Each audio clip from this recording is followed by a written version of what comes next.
قصبہ بوبی فیسیو کے آخری کنارے پر الگ تھلگ ایک عمر رسیدہ بیوہ عورت اپنے نوجوان لڑکے کے ساتھ رہا کرتی تھی۔ ان کا چھوٹا سا ٹوٹا پھوٹا مکان پہاڑی کے ساتھ ہی بنا ہوا تھا، جس میں آرام و آسائش کی کوئی چیز نہیں تھی۔ یہاں شب و روز بحری ہوائیں چلتی رہتی تھیں۔ بوبی فیسیو کے ماہی گیر انہی طوفانوں میں اپنی کشتیاں لے کر سمندر میں مچھلیاں پکڑنے جاتے تھے۔ دور سمندری چٹانوں کے پیچھے ایک دھبے کی مانند جزیرہ سارڈینیا دکھائی دیتا تھا۔ گڑیا سیورنی کا مکان چونکہ ایک بلند پہاڑی ٹیلے پر تھا، اس لیے وہاں سے سارڈینیا کی خوبصورت برفانی پہاڑیاں اور ان پر بنے ہوئے اکا دکا مکانات صاف نظر آتے تھے، اور بعض اوقات تو یوں محسوس ہوتا تھا جیسے یہ مکان پرندوں کے چھوٹے چھوٹے گھونسلے ہیں۔ گڑیا سیورنی کے مکان کی 3 کھڑکیاں سارڈینیا کی طرف کھلتی تھیں، اور کبھی کبھار وہ وہاں بیٹھی اس جزیرے کی طرف خواب آلود نگاہوں سے دیکھتی رہتی تھی، جہاں آسمان اور سمندر ایک دوسرے سے گلے ملتے ہوئے نظر آتے تھے۔ اس کے بیٹے کا نام اینتونی تھا۔ وہ نہایت صحت مند اور خوبصورت جوان تھا۔ دونوں ماں بیٹے ایک دوسرے کو دیکھ کر جیتے تھے۔ اس مختصر سے گھر میں ان کے علاوہ ایک تیسرا فرد اور بھی تھا، اور وہ ان کا پالتو کتا تھا، جس کا قد لمبا، جسم دبلا پتلا اور پنجے کافی تیز اور نوکیلے تھے۔ وہ شکاری کتا تھا اور کبھی کبھار نوجوان انتونی کے ساتھ شکار کی مہم پر جایا کرتا تھا۔ ایک اداس شام کا ذکر ہے۔ نوجوان ٹونی کسی بات پر ایک شخص نکولس سے جھگڑا ہو گیا۔ نکولس قصبہ بوبی فیسیو کا بدمعاش تھا۔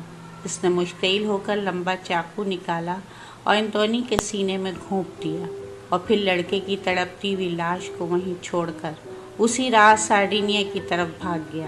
انتونی کی لاش رات بھر اسی پہاڑی درے میں پڑی رہی۔ وہاں شاذ و نادر ہی کسی کا گزر ہوتا تھا۔ اتفاقاً چند ماہی گیر ادھر سے گزرے اور انہوں نے پہچان لیا کہ لاش گڑیا سیورنی کے بیٹے انتونی کی ہے۔ وہ لاش کو گڑیا کے مکان پر لے آئے۔ گڑیا نے اپنے بیٹے کی لاش دیکھی اور دیکھتی ہی رہی۔ نہ اس کا جسم کانپا، نہ اس نے چیخ ماری، اور نہ ہی اس کی آنکھوں سے آنسوں کی برکھا ہوئی۔ وہ بس چپ چاپ، خاموش، پھٹی پھٹی نظروں سے اپنے پیارے بیٹے کی لاش دیکھتی رہی۔ پھر اس نے اپنا جھریوں والا ہاتھ آگے بڑھا کر اپنے بیٹے کے سینے پر رکھا اور قسم کھائی کہ وہ اس خون کا انتقام لے گی۔ اس نے ماہی گیروں اور دوسرے لوگوں کو جو اس سے ہمدردی کرنے آئے تھے اپنے مکان سے چلے جانے کا اشارہ کیا۔ جاؤ، تم سب یہاں سے جاؤ، مجھے تمہاری مدد کی ضرورت نہیں۔ تم میرا بیٹا مجھے واپس نہیں دے سکتے، اس لیے جاؤ، مجھے اکیلا چھوڑ دو، میں اپنے بیٹے سے کچھ باتیں کرنا چاہتی ہوں۔ کسی نے کچھ نہ کہا۔ لوگ سمجھے کہ گڑیا سیورنی کا دماغ چل گیا ہے۔ ان سب کی آنکھوں میں آنسو تھے اور چہرے سوگوار۔ جب سب چلے گئے تو گڑیا نے مکان کا دروازہ بند کیا اور انتونی کی لاش کے قریب بیٹھ گئی اور دھاڑے مار مار کر رونے لگی۔ کتا اپنے مرے ہوئے آقا کے سرانے بیٹھا تھا۔ اس کا جسم بے حس و حرکت تھا۔ اس نے کئی مرتبہ محبت سے انتونی کے سر پر اپنا پنجہ رکھا۔ وہ سمجھ رہا تھا کہ شاید اس کا آقا سو رہا ہے، لیکن وہ اس سے پہلے تو کبھی اس وقت نہیں سویا۔ اس نے منہ اٹھا کر گڑیا سیورنی کی طرف دیکھا، جس کا چہرہ آنسوؤں سے بھیگا ہوا تھا۔ کتے کو احساس ہوا کہ اس کا آقا مر چکا ہے۔ اس کے حلق سے ایک لمبی اور دلدوز آواز نکلی، جس سے سارا مکان گونج اٹھا، اور گڑیا کو یوں معلوم ہوا جیسے انتونی کی موت پر مکان کے در و دیوار بھی رو رہے ہیں۔ کتے کی رونے کی آواز مکان کے باہر کھڑی ہوئی چند عورتوں نے بھی سنی، اور وہ سسکیاں بھرتی ہوئی وہاں سے چلی گئیں۔ بیچارہ انتونی، اس کی عمر ہی کیا تھی؟ زندگی کے صرف 20 بہاریں اس نے دیکھی، اور موت کے بے رحم ہاتھوں نے اسے دبوچ لیا۔ انتونی کی لاش بستر پر پڑی تھی۔ اس کا بھورے رنگ کا پرانا کوٹ جگہ جگہ سے پھٹا ہوا تھا۔ سر کے بال نچے ہوئے تھے۔ اس کا سارا جسم، سینہ، گردن، بازو اور ٹانگیں جمے ہوئے خون سے لتھڑی ہوئی تھی، لیکن اسے دیکھ کر کوئی یہ نہیں کہہ سکتا تھا کہ وہ مر چکا ہے۔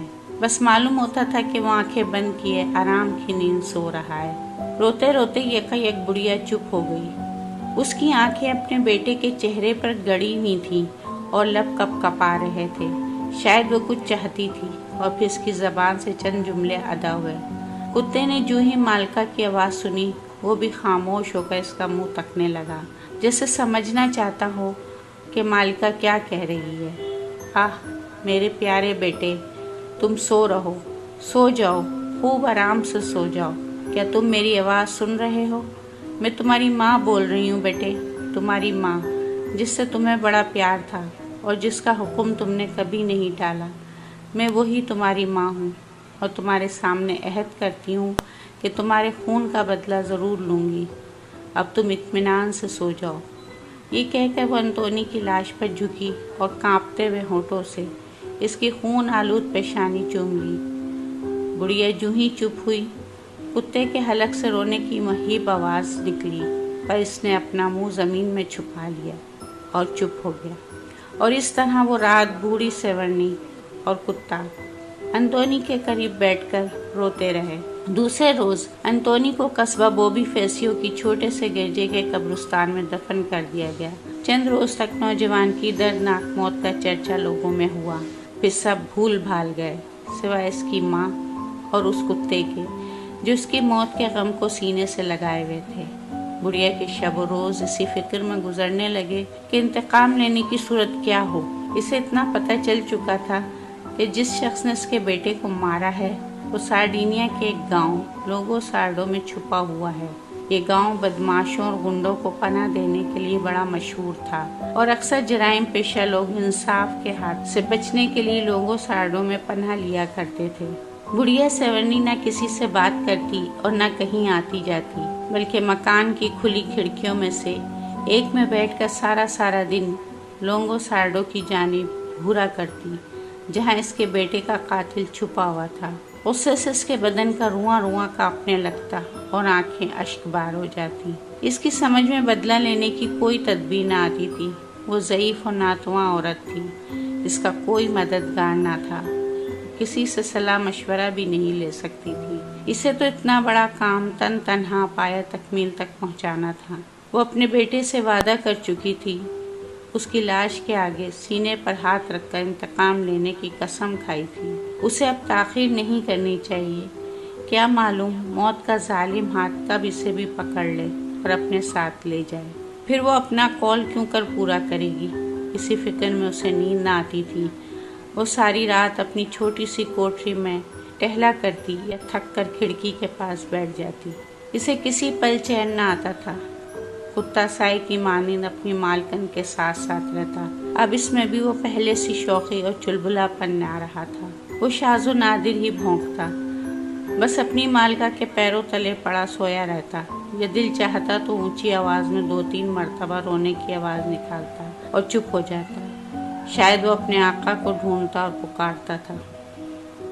ایک رات جب کتا اسی طرح اپنے آقا کی یاد میں رو رہا تھا، بڑھیا کے ذہن میں انتقام لینے کی ایک انوکھی تدبیر آئی، نہایت کارگر اور نہایت وحشیانہ تدبیر۔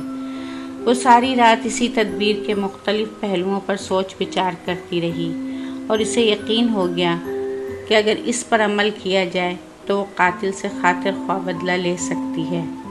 صبح سویرے ہی وہ مکان سے باہر نکلی اور گرجے میں جا کر قربان گاہ کے سامنے سجدے میں گر پڑی اور خدا سے رو کر اپنی کامیابی کی دعائیں مانگنے لگی۔